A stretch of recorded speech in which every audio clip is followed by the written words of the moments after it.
ఇది రామదేవుని కథ. చెప్పగా 5 లక్షవారములు పూజ చేసి అవినీతితో దీపం పెట్టి ఆవు పాలు గోధుమ నూక పంచదార కలిపి 5 ఉండలకు ప్రసాదము చేసి రామదేవుని నైవేద్యం పెట్టవలను. 1 ఉండ రామదేవునికి, 1 ఉండ బ్రాహ్మణుడికి, 1 ఉండ ముత్తైదుకు, 1 ఇరుగు పొరుగు వారికి, 1 ఉండ భార్య పిల్లలు తినవలెను. ఈ విధముగా 5 లక్షవారములు పూజ చేసి నిత్యము రామదేవుని కథ చెప్పుకుంటూ అష్టైశ్వర్యములు ఇష్ట సంపదలు తొలతూగుతూ అలాగా కొంతకాలం అయ్యేసరికి ఇది వరకే కాశీకి వెళ్ళాలని అనుకున్నాను. నేను కాశీకి వెళ్ళలేదు. ఇప్పుడు వెళదాము అనుకుని కొంచెం ధనము మూటగట్టి కాశీ కావిడి భుజం మీద వేసుకొని కుమారి పిలిచి, అబ్బాయి అమ్మాయి మీరు కథ వినకుండా శ్రద్ధగా చెప్పుకొనండి ఉండండి. నారాయణమ్మను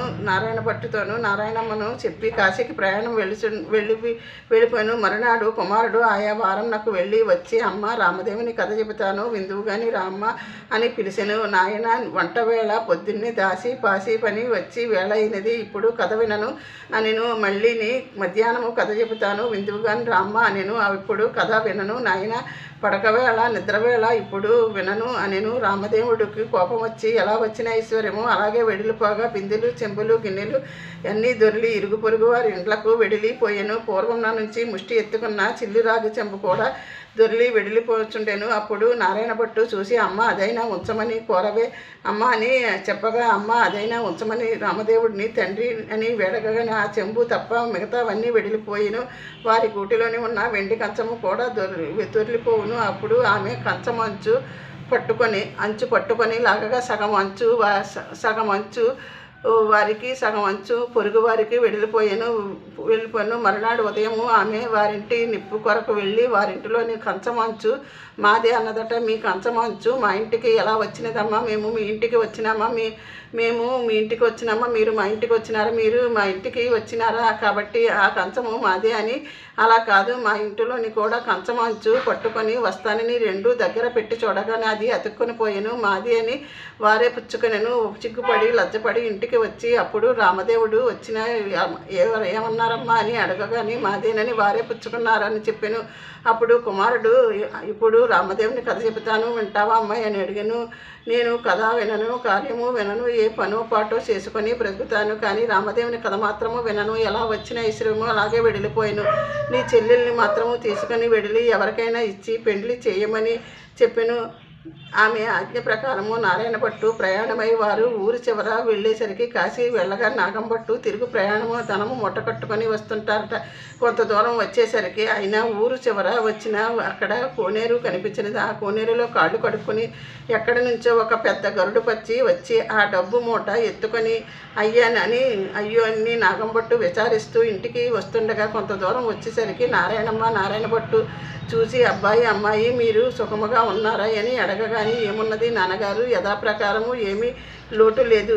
మీరు వెళ్ళినది మొదలు కథ చెబుతాను వింటావమ్మా అని అమ్మ వినలేదు. కాబట్టి రామదేవుని కోపం వచ్చి ఎలా వచ్చిన ఐశ్వర్యము అలాగే వెడిలిపోయిను. చెంబు కూడా దొరికిపోగా నేను చూసిన అది అయినా ఉంచు రామదేవ తండ్రి అని ప్రార్థించగా ఆ చెంబు మాత్రము తప్ప మిగతావన్నీ వెడిలిపోయిన. గూటిలోనే ఉన్న వెండి కంచము అంచు దొరికి ఇరుగు పొరుగు వారి ఇంటికి పోచుండగా అప్పుడు చూసి కొంచెము అంచు పట్టుకొని లాగగా సగం అంచు మనకు సగం అంచు పొరుగు వారికి వెడిలిపోయిను. మరునాడు ఉదయమే లేచి ఆ కంచం అంచు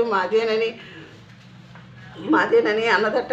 ఈ కంచము మా ఇంటికి ఎలా వచ్చినది? నీవు మా ఇంటికి వచ్చినావా? మేము మీ ఇంటికి వచ్చినామా అని ఇది మాదేనన్నారట. అలా కాదు, మా ఇంటిలోని ఉన్న కంచము అంచు పట్టుకుని వస్తానని పట్టుకుని వెళ్ళి 2 పెట్టి చూడగానే అతుక్కుని పోయాను. వారు దానిని మాదేనని వారే పుచ్చుకున్నారట. నాయన అని చెప్పాను. అమ్మ ఇప్పుడైనా రామదేవుని కథ చెబుతాను వింటావా అని అడగగా, నేను కథ వినను, కార్యము వినను, ఏ పనో పాటో చేసుకొని బ్రతుకుతాను, కానీ రామదేవుని కథ మట్టుకు వినను అన్నది. అందువలన రామదేవుని కోపం వచ్చి ఎలా వచ్చిన ఐశ్వర్యము అలాగే వెడిలిపోయాను. మీ చెల్లెల్ని పట్టుకుని ఎవరికైనా ఇచ్చి పెండ్లి చేయమని ఆజ్ఞాపించాను. ఆమె ఆజ్ఞ ప్రకారము వెంట పెట్టుకుని వస్తున్నాను. మీ ఆజ్ఞ ఏమిటి నాన్నగారు అని. సరే అలాగే చేయమని చెప్పి నాగంభట్టు విచారిస్తూ ఇంటికి వెళ్ళి నారాయణ భట్టు నారాయణమ్మ వెంట చుండెను. వెళ్ళగాని కొంత దూరం వెళ్ళేసరికి నారాయణ భట్టు ఒక బ్రాహ్మణుడు కనిపించిన, ఓ బ్రాహ్మణుడా, నీకు నా చెల్లినిచ్చి పెండ్లి చేస్తాను, చేసుకుంటావా అని అడిగాను. పెండ్లి వద్దు, పేరంటం వద్దు అని చెప్పాను. మరలా కొంత దూరం పోయేసరికి ఇంకో బ్రాహ్మణుడు కనిపించాను. నారాయణ భట్టు అతడితోని, ఓ బ్రాహ్మణుడా, నా చెల్లినిచ్చి పెండ్లి చేస్తాను అని అడిగాను. కానీ నాకు పెండ్లి వద్దు, పేరంటం వద్దు, ఇదివరకే 2 భార్యలు ఉన్నారు అని మరలా వెళ్ళుచుండగా త్రోవలోని ఒక పెద్ద పూల తోట కనిపించాను. ఆ తోటలోని అన్నా చెల్లెలు కూర్చుని రామదేవుని కథ చెప్పుకుంటూ ఉండగానే ఎక్కడి నుంచో ఒక యువకుడు వచ్చి పువ్వులు కోసుకొని, ఆ యువకుడు చూసి, ఓ బ్రాహ్మణుడా, నీకు నా చెల్లెల్ని పెండ్లి చేస్తాను, చేసుకుంటావా అని అడిగాను. పెండ్లి చేస్తానంటే వద్దంటానా?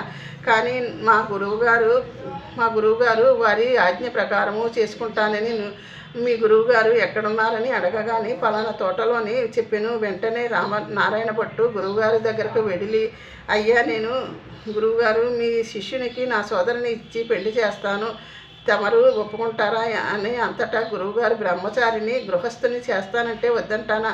కానీ వాడికి దగ్గరలోని చింతాకంత బంగారం లేదు, గోపాదమంతా భూమి లేదు, మీకు ఇష్టమైతే చేయండి, కష్టమైతే మానేయండి అని పలికెను. అప్పుడు నారాయణ భట్టు గురువుగారికి దండం పెట్టి అలాగేనని వెళ్ళి 4 రాటలు తెచ్చి పందిరి వేసి గుచ్చిన ముత్యాలు తోరణాలు కట్టి గుచ్చని ముత్యాలు తలంబ్రాలు పోసి 70 యాగాల నారాయణ భట్టునిచ్చి పెండ్లి చేశాను. వారు అక్కడే కూర్చుని కథ చెప్పుకుంటున్నారు.